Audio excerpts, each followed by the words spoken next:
Jangan lupa like, komen, dan subscribe channel YouTube TVRI Bengkulu dan nyalakan lonceng notifikasinya. Balik lagi di Opini Obrolan Pagi ini. Pemirsa, masih dengan tema yang sama dan juga orang yang sama. Masih bersama Bang Oka di sini. Kita masih bahas tentang event dan juga wedding organizer. Betul. Bang, ini kan sempat tertunda tadi pertanyaannya, yaitu tentang banyaknya IO dan WO baru di Bengkulu. Itu tanggapan Abang sebagai orang yang terjun di bisnis ini itu seperti apa? Positif sih tadi.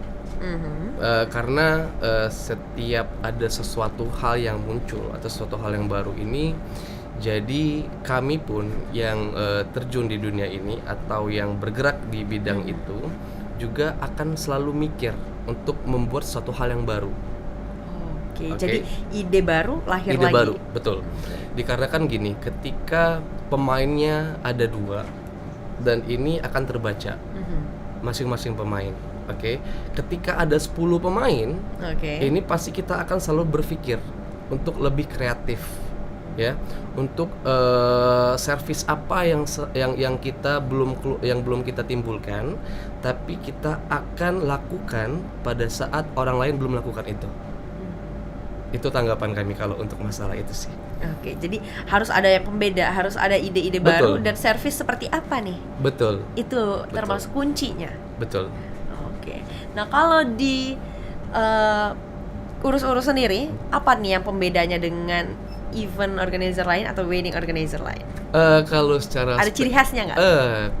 Kalau secara spesifik kami juga tidak mengetahui seluk-beluk dari masing-masing IO dan WO yang ada di Bengkulu.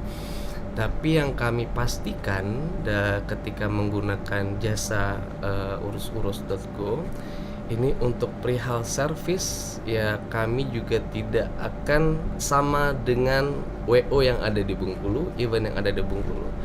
Mungkin dengan skema, jadi kita berbicara mengenai job desk. Job desk wedding organizer ya. Di sini pun juga ada salah satu halnya itu pendamping pengantin atau asisten bride, asisten groom. Iya. Nah, ketika menggunakan jasa urus-urus dari awal persiapan sampai dengan ketika pengantin fotosesi di akhir banget dan sampai pulang ke kamar atau ke hotel atau pulang ke rumah lagi, itu masih tetap didampingi sama pengantin, sama WO. Sama WO. Itu menurut kami jadi satu keunggulan ya. Dan dari urus-urus pun kami juga akan memberikan wedding report setelah selesai acara.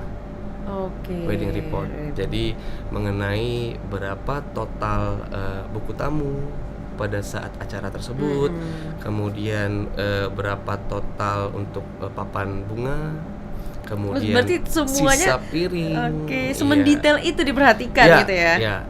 Sisa piring pun juga. Sisa piring, makanannya itu serah terimanya di akhir ke siapa gitu, berdasarkan form surat yang kita berikan gitu sih. Berarti memang semuanya diperhatikan serinci itu ya. Sampai sisa piring, papan bunga, buku tamu, oke lah mungkin itu udah bisa dilihat gitu ya Bang ya. Tapi sampai ke sisa piring pun ternyata diperhitungkan gitu ya. Dan itu akan kita input ke dalam wedding report nantinya. Oke, berarti benar-benar dengan urus-urus ini dari sebelum sampai selesai sampai bride-nya nih aman gitu ya. Itu semuanya diurus. Sampai sudah dikembalikan lagi ke asalnya. Sudah dikembalikan lagi ke asalnya. Didampingi dari kamar kalau di hotel. Kemudian selesai fotosesi di akhir acara itu, selesainya langsung dikembalikan lagi ke kamar hotel. Setelah itu baru tim baru boleh pulang. Baru boleh pulang. Oke, itu kalau misalnya wedding di hari H tuh, biasanya tuh pakai jangka waktu gitu nggak sih Bang? WO ini tim cuma ada batas 6 jam misalkan. Gitu. Ada jangka waktunya gitu nggak? Kalau urus-urus sendiri, kami ada tiga paket yang kami tawarkan. Ada paket full service. Ini sebenarnya akan berpengaruh ke jumlah tim dan jumlah undangan yang disebar oleh si klien. Kalau untuk full service sendiri, kami ada 16 orang kru. Oh, banyak ya? Ya, start dari penulisan buku tamu itu dari tim WO, dan tamu pun juga tidak menulis, dia cuma cukup menyebutkan namanya, alamatnya, Kemudian tamu juga hanya memasukin amplop ke kotak angpau. Dan ada juga paket one day service. Nah, one day service sendiri di sini kami terbagi jadi ada yang 10 orang kru, ada yang 8 orang kru gitu. Dan dengan batasan kalau misalkan dengan 1000 undangan itu cukup dengan mengambil 8 orang kru. Kalau 1000 ke atas itu dengan 10 orang kru. Kenapa seperti itu? Karena untuk plottingan sendiri ketika 1000 orang kami sudah memikirkan plottingan mana saja yang memang penting untuk menjalankan dan mensukseskan acara tersebut. Nah, tapi kalau 2000 undangan kita paksakan dengan 8 orang kru ini, tim kami akan gempor tadi. Iya benar.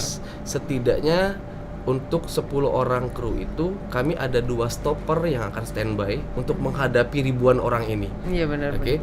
Kalau 1 orang menghadapi 2000 undangan, ini akan kewalahan ini pasti itu. Jadi seperti itu ya Bang. Iya. Dan paling penting nih dari IO dan juga WO itu adalah ide. Betul. Ide baru yang selalu lahir. Betul. Itu gimana sih Bang caranya untuk menciptakan ide-ide baru gitu loh? Apa nih yang dilihat seperti itu?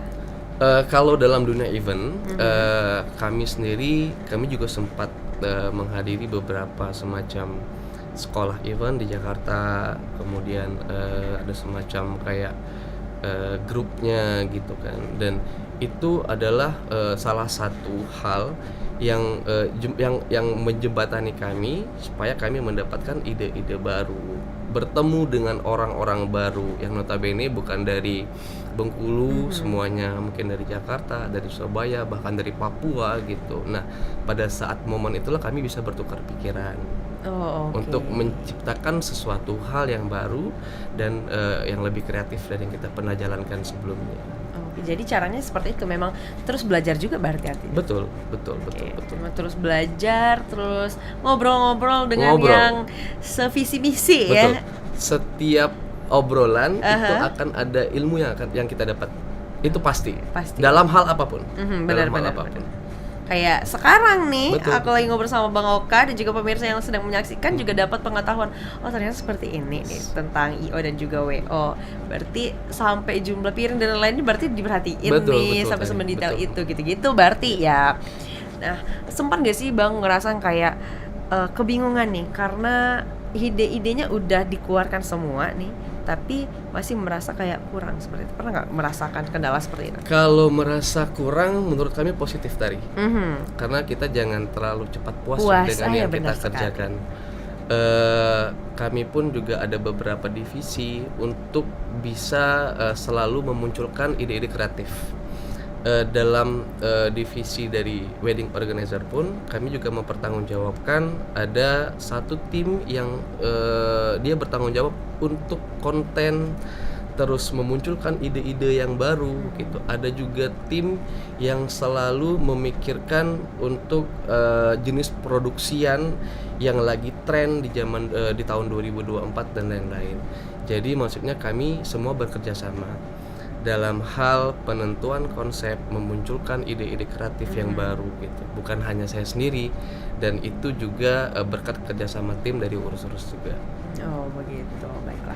Nah itu dibagi per divisi, tapi ada nggak sih kayak setiap udah event gitu atau itu ada kayak semacam evaluasi gitu-gitu nggak?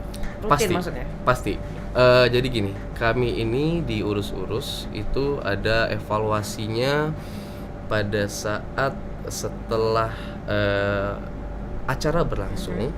Kemudian per bulannya ada dan per tahunnya juga ada. Berarti rutin memang. Rutin. Tujuannya untuk ini urus-urus menjadi lebih baik. Betul. Ya. Betul. Oke deh. Nanti kita lanjutin lagi Bang. Boleh, sekarang kita jeda dulu.